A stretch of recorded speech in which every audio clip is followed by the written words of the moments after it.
అందరికీ నమస్కారం.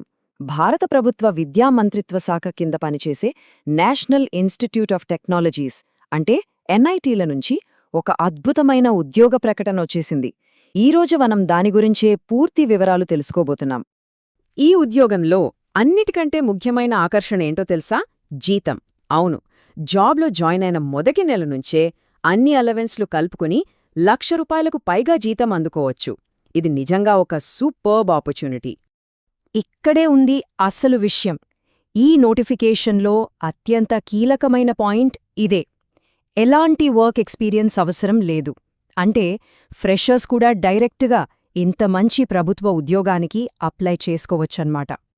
సరే, ఇప్పుడు ఈ ఉద్యోగం ఎందుకు ఇంత స్పెషల్ అనేది చూద్దాం. ఇది అసిస్టెంట్ రిజిస్ట్రార్ అనే నాన్ టీచింగ్ పోస్టుల కోసం డైరెక్ట్ రిక్రూట్మెంట్. అది కూడా ఇవన్నీ పర్మనెంట్ గవర్నమెంట్ జాబ్స్. సాధారణంగా చాలామందికి ఇలాంటి నోటిఫికేషన్ల గురించి పెద్దగా తెలియదు. అందుకే దీనికి పోటీ చాలా తక్కువగా ఉండే అవకాశం ఉంది. ఇది నిజంగా ఒక గోల్డెన్ ఛాన్స్ అని చెప్పొచ్చు. మంచి జీతంతో పాటు ఇదొక పర్మనెంట్ ప్రభుత్వ ఉద్యోగం కాబట్టి జాబ్ సెక్యూరిటీ కూడా ఉంటుంది. అంతేకాదు, దేశవ్యాప్తంగా ఉన్న 31 ఎన్ఐటీ క్యాంపస్లలో ఎక్కడైనా పనిచేసే అవకాశం కూడా లభిస్తుంది.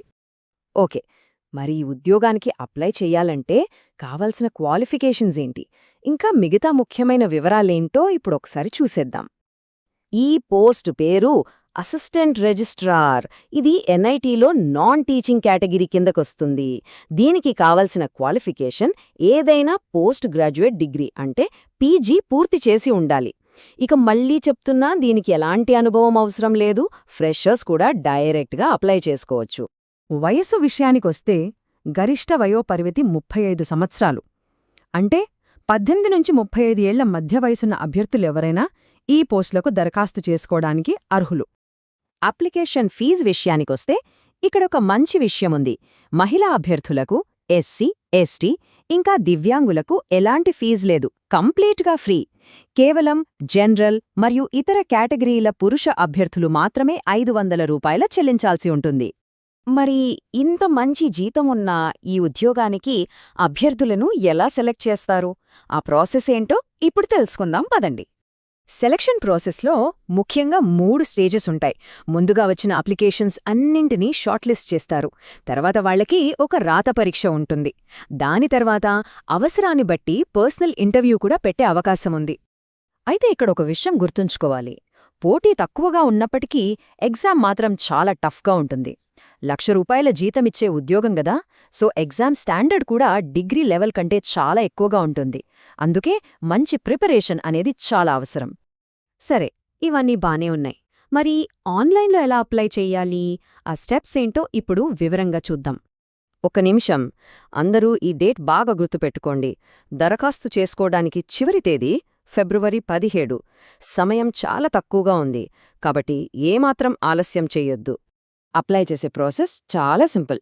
ఫస్ట్ అఫీషియల్ వెబ్సైట్కి వెళ్ళి న్యూ యూజర్ రిజిస్టర్ ఆప్షన్ మీద క్లిక్ చేయాలి. అక్కడ పేరు, ఈమెయిల్, ఫోన్ నంబర్ ఇచ్చి రిజిస్టర్ అయ్యాక లాగిన్ అయ్యి అప్లికేషన్ ఫామ్ ఫిల్ చేయాలి. అవసరమైన డాక్యుమెంట్స్ అన్ని అప్లోడ్ చేసి ఫీజు కట్టేసి ఫైనల్గా సబ్మిట్ చేస్తే సరిపోతుంది.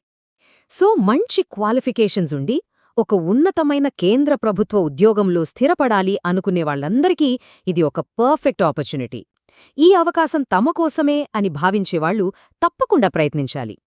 అర్హత ఉన్నవాళ్లు ఏమాత్రం ఆలస్యం చేయకుండా వెంటనే అప్లై చేసేయండి. ఎందుకంటే ఇలాంటి మంచి నోటిఫికేషన్లు చాలా అరుదుగా వస్తుంటాయి. ఈ అవకాశాన్ని అస్సలు మిస్ చేసుకోవద్దు.